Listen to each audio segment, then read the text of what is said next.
Little do they suspect that this video is sponsored by Skillshare.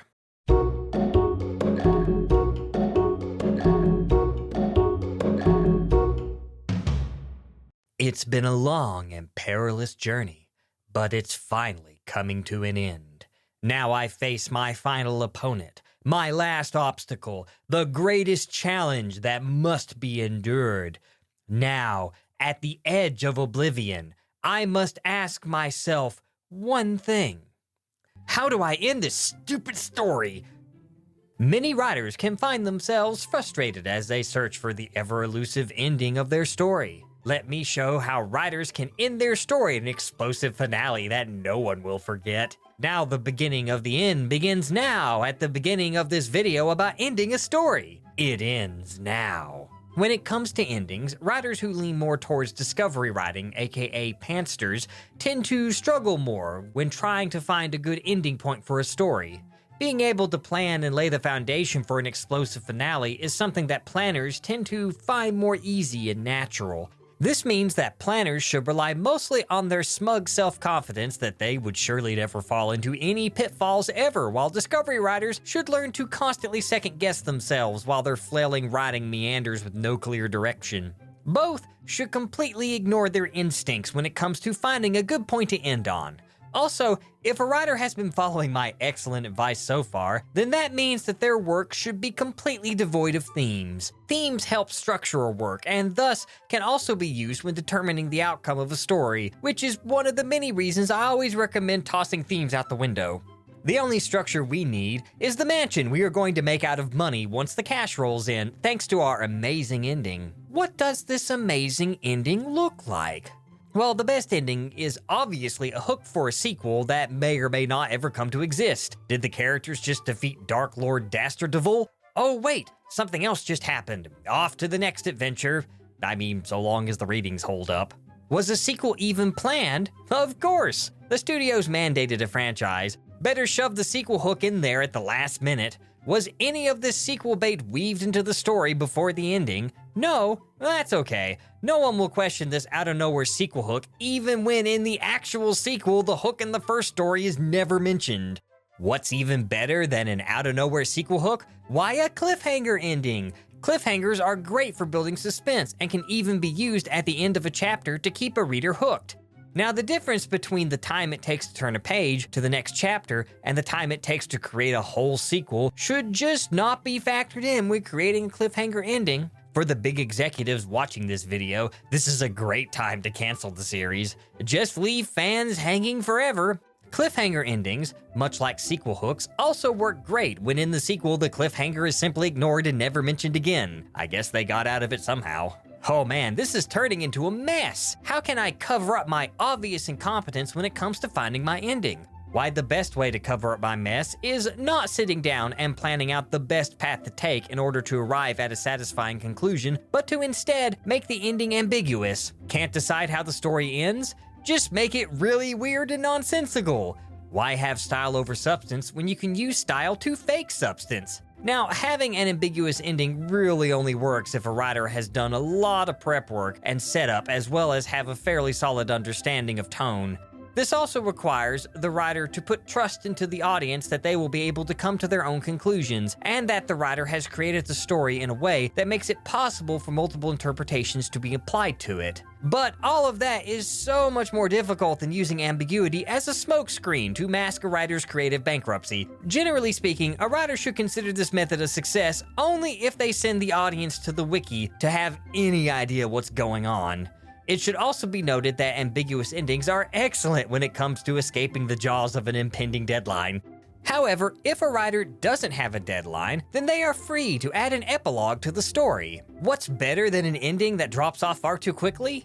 Why, the one that drones on and on nearly forever. Be sure to wrap up every single loose end and then just keep going. Leave no mystery unsolved and just destroy any sense of awe and wonder those remaining mysteries would have left lingering in the minds of the audience. Also, be sure to resolve any and all love triangles here. This is the perfect place to pair all of the characters together in romantic relationships if a writer forgot to do that in the story. Don't forget the popcorn so a writer can sit back and watch the shipping wars unfold. Yeah, just pour more gas onto that fire. Speaking of disgruntled fans, a writer should drastically change the ending if the fans have already guessed the outcome. Yes, a writer will have to tear up all of their foreshadowing, but any writer following my amazing advice shouldn't be relying on something as pointless as foreshadowing in the first place.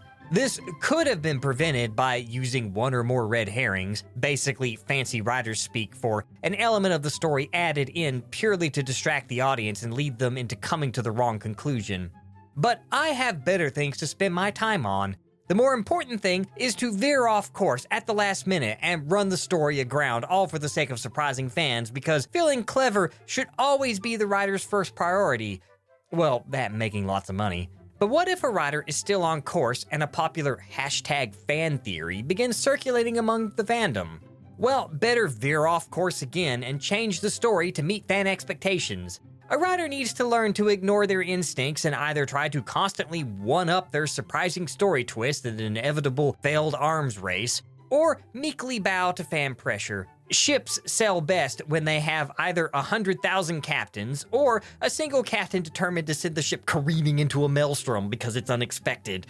As for unexpected twist endings, well, Terrible Writing Advice has covered plot twists before, so I'll just quickly reiterate what I said in the Plotting a Story video. Plot twists only work if they come out of nowhere and are added purely so the author can feel clever. Twist endings are no different. Remember, the only point is surprising the audience, not making the twist feel like a natural part of the story. That only becomes apparent in hindsight. Again, use of foreshadowing and red herrings might make a twist ending more viable, but... this has to end. No more Terrible Writing Advice. I'm putting a stop to this right now.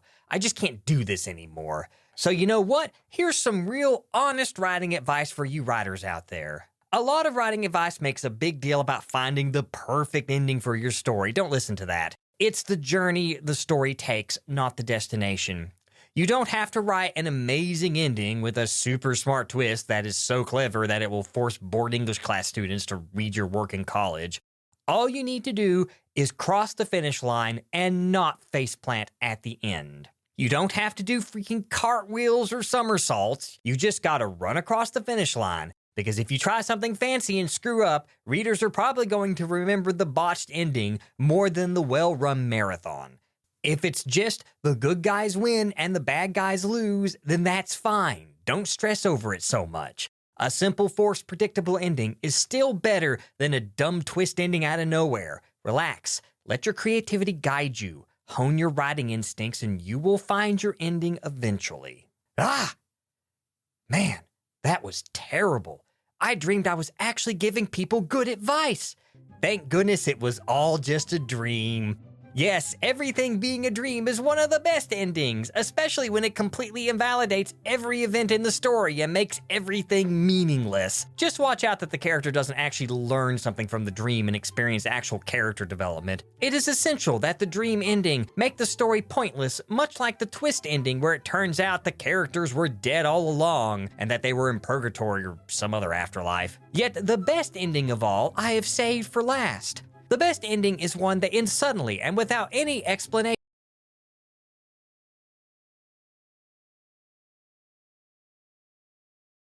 It would seem we are at an impasse. Yes, I must escalate this conflict even further by issuing you a third warning. That will stop your plan. Please, my plan is as complicated as it is elegant, and it is very complicated. Fool, you do not know the power of this video sponsor Skillshare. They have thousands of classes in writing, design, business, and more. You know not what forces you deal with. You don't know what you're dealing with. It seems we must do battle again, this time with thinly veiled, ominous foreshadowing. Know it, the power of the sponsorships are used and their corruption will twist the universe into darkness. What was that about corruption? Sorry, I was too busy taking a bribe. All part of my plan, you see. Wheels within wheels. You cannot control the sponsors. If you do, then the seven seals will break, and he will come, the one stated in the prophecy. This is merely the first step. Once the seals break, worlds will burn, and this will help us seize power somehow. Aren't you skipping a step? No, at least I think not. Those middle steps are in my notebook, which is in my desk somewhere. Ugh. I really need to take Thomas Frank's productivity masterclass, and then maybe I'll finally be able to figure out how to organize that mess of a plan, because right now I have no freaking clue what I was trying to accomplish after losing my flowchart. Then we will stop you and the prophecy. I'm afraid you are already too late. For TWA fans, can visit skl.sh/TWA15 to get 2 months of Skillshare for free, with the subscription being only $10 a month after that. Little do they suspect that the link is also in the description below. Are those guys part of your plan? Freedom, freedom, freedom, freedom, freedom, freedom, freedom. Freedom! Freedom, freedom, freedom, freedom, freedom, freedom, freedom. Guards, what was that? Sorry, my Baron. We have bad news and good news. The bad news is that the rebels have stolen our sponsor. The good news is that while we were supposed to be guarding the sponsor, we redesigned our helmets instead.